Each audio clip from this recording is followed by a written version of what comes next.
Hey guys, it's JP here with Rockcrawler. The all new to the United States Ranger Raptor.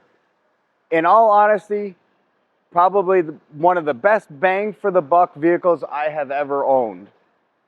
Phenomenal on the street, the power to weight ratio, the fun factor, and honestly for you people looking for fuel economy, it's not a terrible choice. Absolutely love this vehicle. We went through it from top to bottom.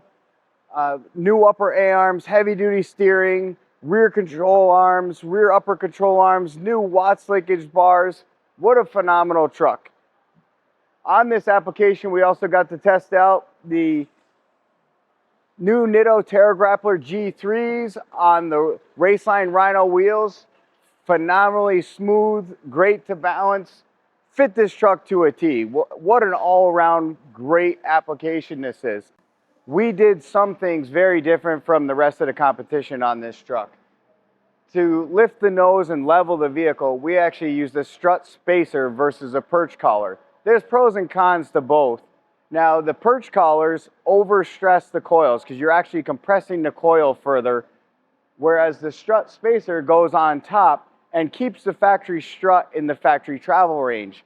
This was really important on this truck because when working with the engineers at Fox, we learned that some of the initial bypass tubes were within 1 inch of normal ride height, which means you're transitioning zones for the vehicle. With all the mode control being out of the computer, changing those zones for ride height really can cause problems.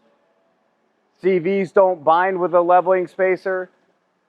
Everything functions the way it should. We've accommodated for the extra misalignment in our upper A-arm ball joints and our steering ends.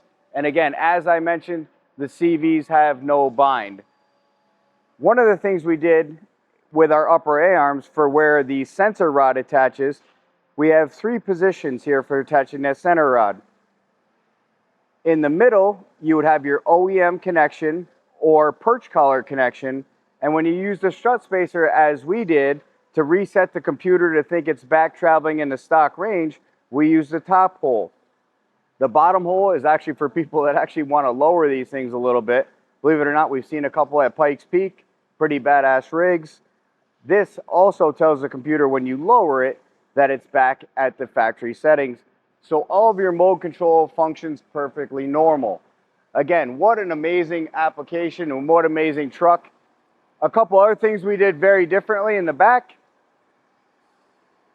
You know, I'm not going to say the control arms are mind-blowing. They're just 70-75 billet aluminum control arms. The lower control arm picks up the stock sensor bracket.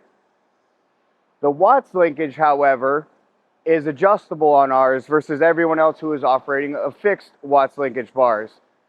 The reason for the adjustability is because if you change the height of this vehicle, you need to reposition the bell crank back to the OEM orientation.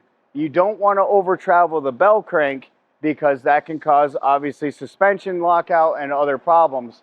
We've tried to come up with absolutely everything that you could possibly think of for the Ranger Raptor so you continue to have a great time with the vehicle and enjoy it for what it is, no matter what your plans are for the vehicle.